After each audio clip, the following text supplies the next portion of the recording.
So I've been sitting with authenticity and vulnerability. It's been marinating, y'all. It's been marinating. Am I the only one?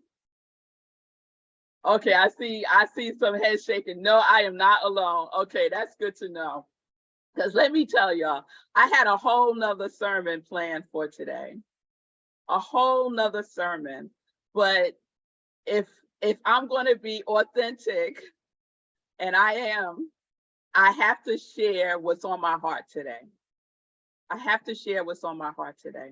So during the height of COVID-19, when we were all shut in, I started going over to check on my aunt. And many of you know, I talk about my aunt quite often. She lives alone and she's my mother's younger sister, and she just turned 82 on April 12th. So she's 82 years old. She lives alone and she has a lot of health challenges. So I started taking her to her doctor's appointments and making sure that her medication was set up and, you know, going shopping for her and running errands for her, doing the things that need to be done for her. And it's been about 3 years now that this has been going on. And I recently shared at our Hour of Power support group this week that although I feel frustrated at times, I feel frustrated at times about the situation with my aunt, I'm also extremely grateful that my life is structured in a way now that allows me to support her, because my life was not always structured this way. I used to work very long hours at nonprofit organizations as a human resources executive. It was almost a 24-hour job at times. So now my life is different. My life is structured in a way that I am more available to be of service to her. So I'm grateful for all of that. I'm grateful for all of it. I don't take any of it for granted. So yesterday, my aunt fell and I took her to the hospital. And the physician's assistant came in and never looked at my aunt, never looked at her. She took, you know, she checked all her vitals, she did all the things, but she never looked at her. And I was especially present to this because of today's topic, seeing and being seen. And so after the physician's assistants finished, a nurse practitioner came in and she asked basically the same questions that the physician's assistant asked. She did the same things that the physician's assistant did. And like the physician assistant, she never really looked at my aunt. They directed questions about her to me. And for the most part, I was quiet because I wanted to give my aunt space to speak for herself. And then the doctor came in. He didn't even acknowledge her. He didn't introduce himself. He didn't say his name, nothing. So I said, "Who are you?" Because just because you come in with well, he didn't even have on a white coat. He had on his regular clothes. Just because you come in, don't, like, who are you? Right? So he introduced himself. I told him that this was my aunt, that I'm her niece. And then he went on to examine her and do all the things. And he wanted to know what happened and all of that. Again, barely looked at my aunt, except for when he was examining her. And as I thought about it, this happens pretty often. I take my aunt to a doctor's appointment at least once or twice a week. And it really dawned on me yesterday that she is not being seen, right? So we go to the doctor to be seen. Literally, we go to the doctor to be seen. She's not being seen, right? And I had such a feeling of unease about this all day yesterday. And I kept thinking about what happened. And at some point, I told myself that, you know what, let's put this to the side for a moment and let's finish working on the sermon. And then I had the realization that what I had been witnessing all day was my sermon being played out through my aunt. And then I started thinking, what must it be like for my aunt? What must it be like for other seniors? Because I know this is not unique to her, to not be seen. To not be seen, right?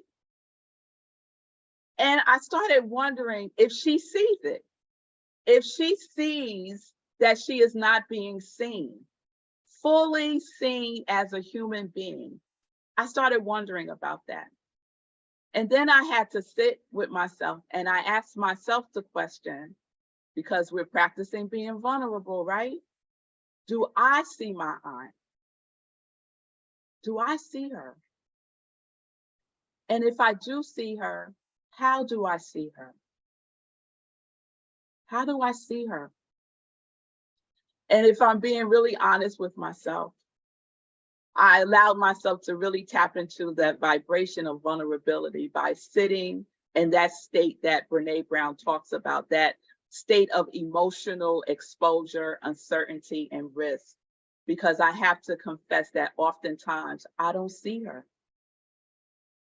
I don't.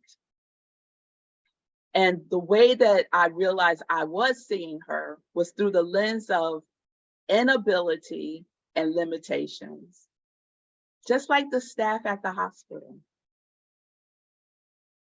And I have to say that I felt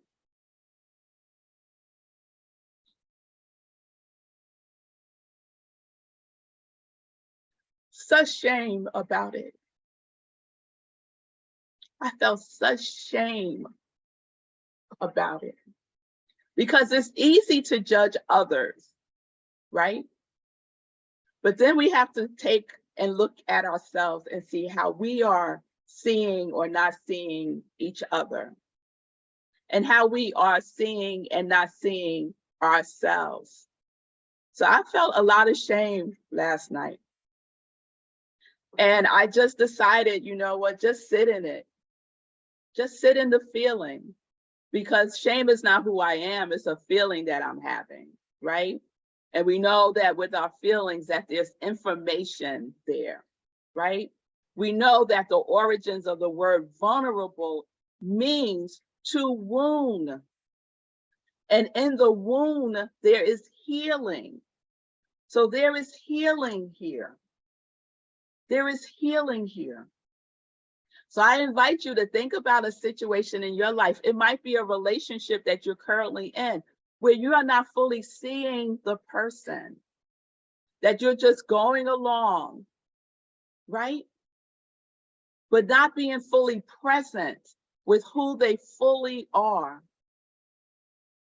And so I used a quote this week for our graphic for our topic, vulnerability, seeing and being seen. And the quote is by Jim Carrey.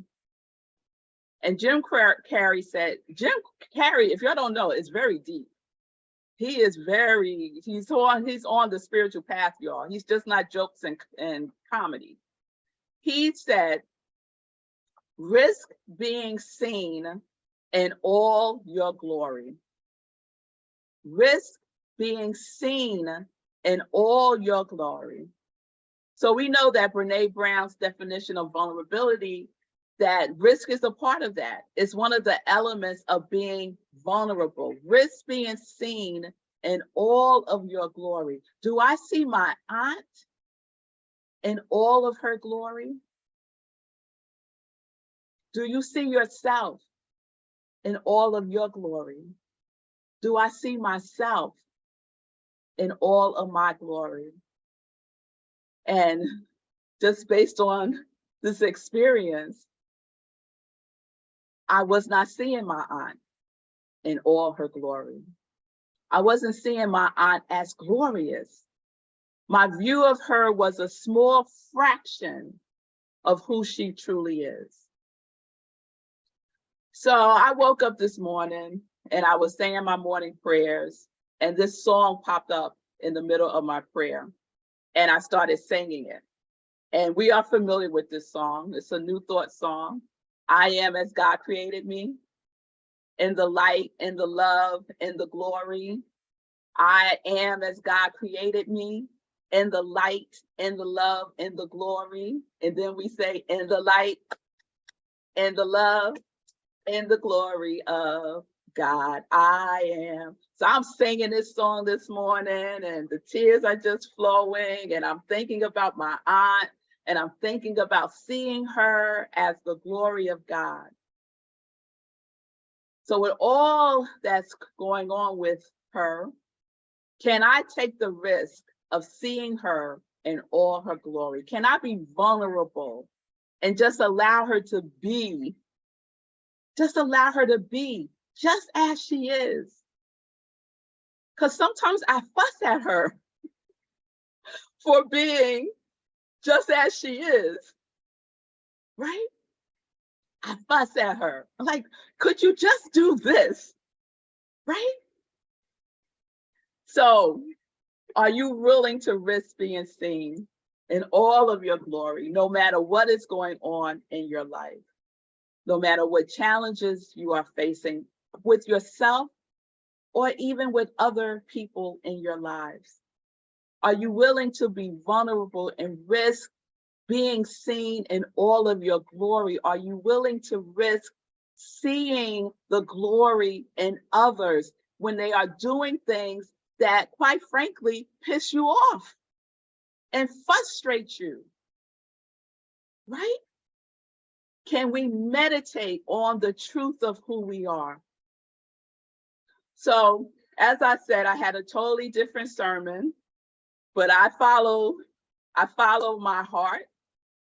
And I woke up early this morning, did the prayer, the song came through. I went in my office, and this whole download of the sermon came this morning. And I was directed to the Science of Mind text. And I want to read this to you. Ernest Holmes writes in the Science of Mind text.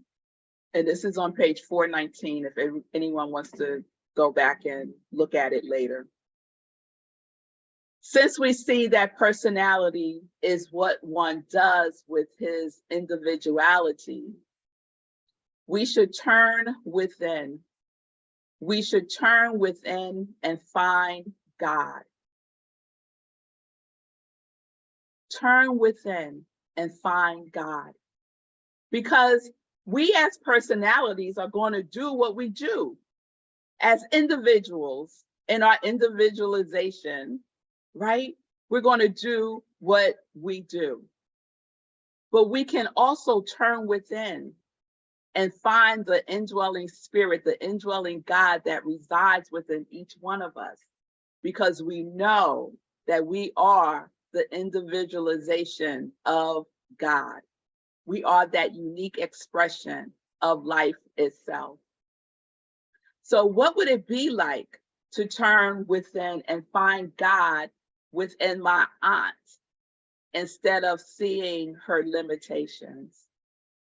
What would it be like for you to turn within and find God within yourself instead of just seeing your limitations?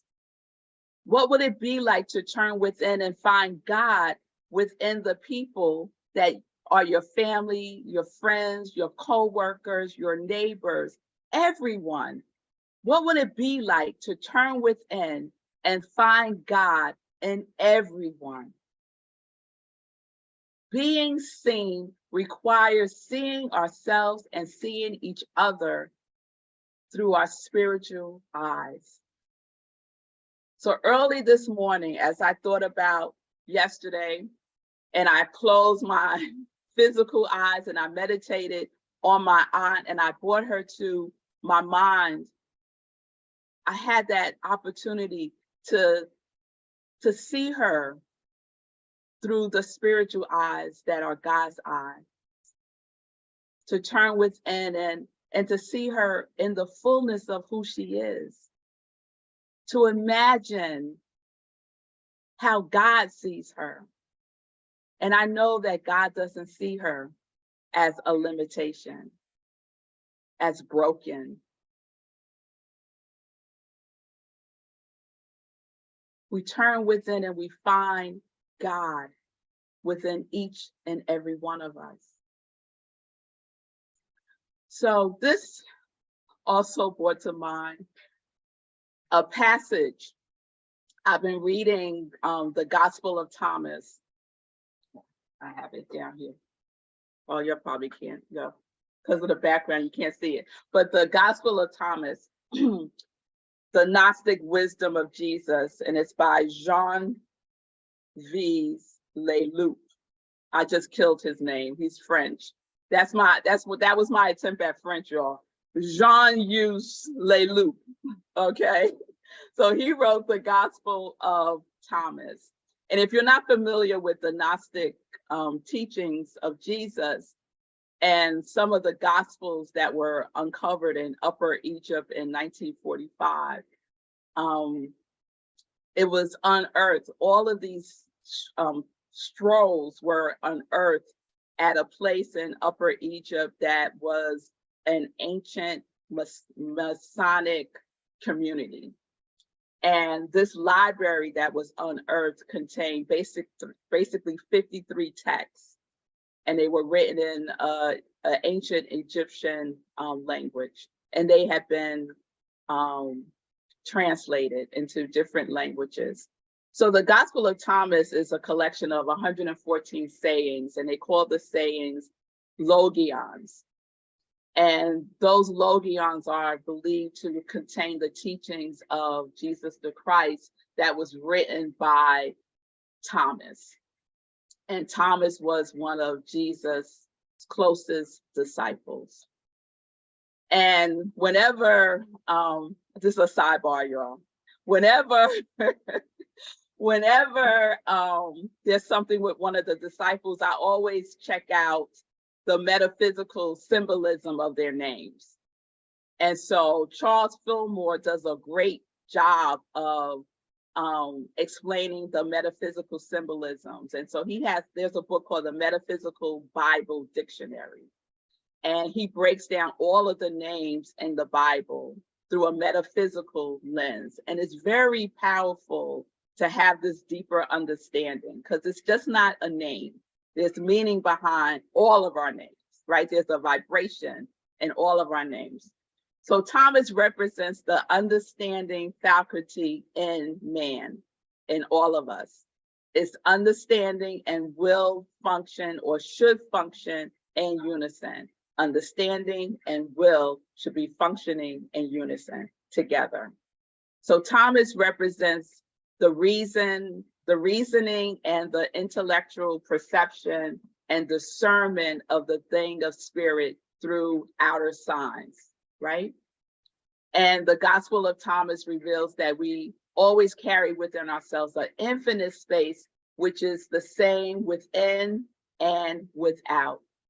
It is said that all that is needed is to break open the man-made jar that hides it from us. So it's all contained within us, and we just have to break open to it.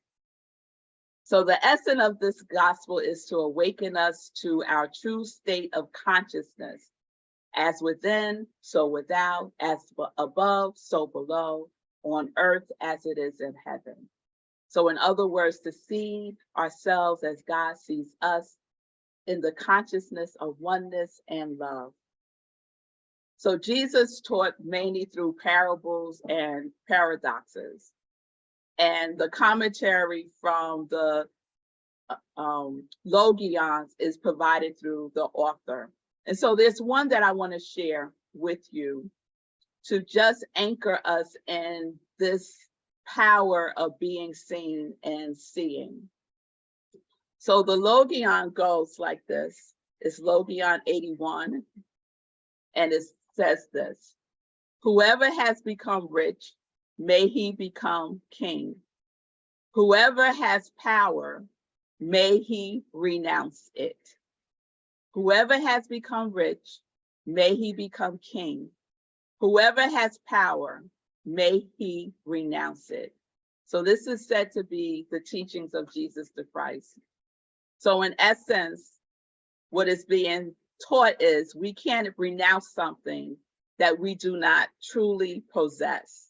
So the rich became king, and then they can renounce it, having had the experience of being king and having had the experience of power.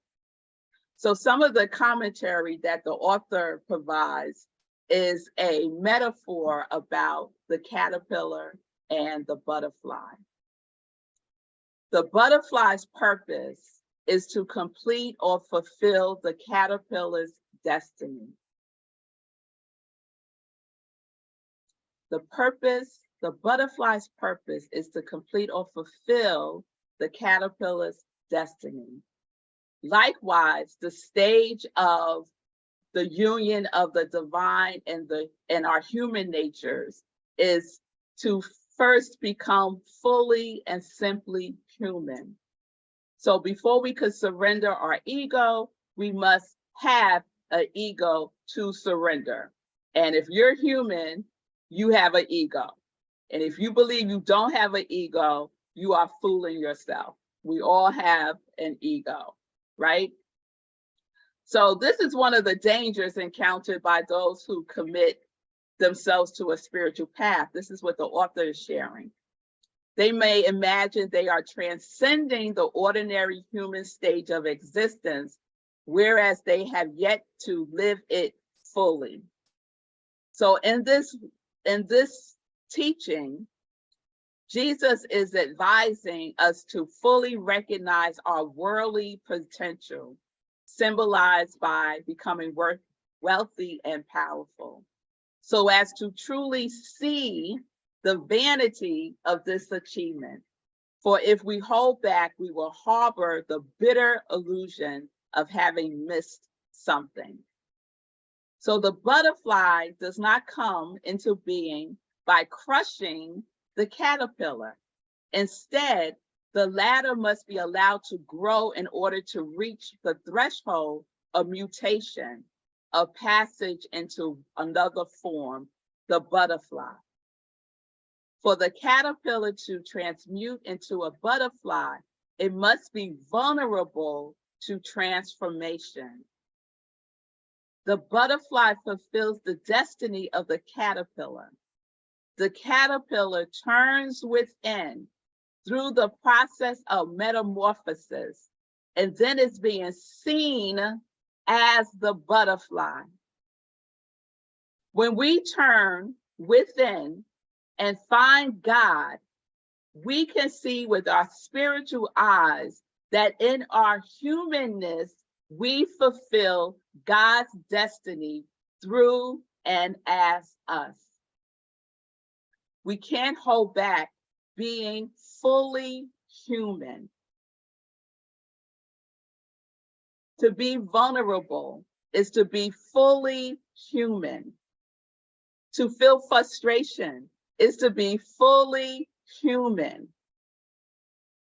To be fully human. So the caterpillar can't hold back its butterflyness, if you will. It can't hold it back. Just like we can't hold back our humanness, and we can't hold back our divineness. It is who and what we are. We need to see our humanness in ourselves and in each other, and we need to see each other's divineness. I was not seeing my aunt's divineness. I wasn't. So I had to see my aunt's humanness in the fullness of who she is, and not in the limitations of her ailments. It was an opportunity to see my aunt as the fulfillment of God's destiny. To allow myself to be vulnerable and risk seeing her in all of her glory, no matter what. Ooh. no matter what. That takes practice. That takes practice. Ernest Holmes also writes in the Signs of Mind text on page 503. We shall see with the spiritual eye that dims not, with a clear sight that penetrates all opposites and announces the ever-present reality. We shall see ourselves as we really are, forever held in the bosom of the universe. We shall see ourselves as the children of God, being seen through our spiritual eyes by turning within and finding God and meditating on who we fully are, fully human and fully divine. Turn within and find God within yourself and find God within others. It takes being vulnerable to live fully in our humanness. Are you willing to go there? Are you willing to go there? Are you willing to experience the emotional exposure, the uncertainty, the risks required to truly see yourself and to be willing to be more fully seen? After all of this came through, I was like, I don't want to say all that. What, God? What? No. Are you willing to be more fully seen? If you are, it requires to step fully into vulnerability. It also requires to turn within and find God within yourself, to find God within others. It requires to stop hiding behind limitations, our own and others that we perceive. It requires that we stop hiding behind the story. It especially requires that we stop living half alive. We are here to live fully alive. Fully alive. We never know what gift life is waiting to give us if we're not willing to be vulnerable by living in our humanness and our divineness. What I know more deeply now, today, than I knew yesterday, is that we need each other to fulfill our destiny as human beings. Our purpose is to fulfill the destiny of God through our humanness. And that, my beloveds, requires vulnerability to see and be seen, to turn within and find God, to be vulnerable in your humanness, to risk being seen in all your glory. Are you willing? Are you willing?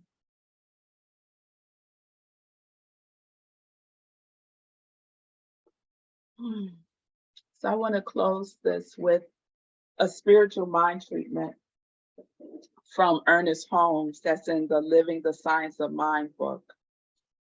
And as I share this, I just invite you to turn within and find God. Find the indwelling spirit that you are. And you could bring to mind maybe a situation that's similar to what I just shared. Maybe a situation where you have been distancing yourself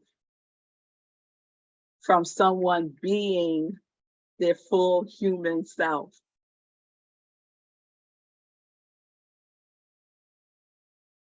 Or maybe bring to mind yourself. Turn within and find God as you. So let's just go within and take a breath. And let us know this together. I know there is a power for good, which is responding to me and bringing into my experience everything that is necessary to my unfoldment, to my happiness, to my peace, to my health, and to my success. I know there is a power for good that enables me to help others and to bless the whole world. So I say quietly to myself, there is one life. That life is God. That life is perfect. That life is my life now. It is flowing through me, circulating in me. I am one with its rhythm.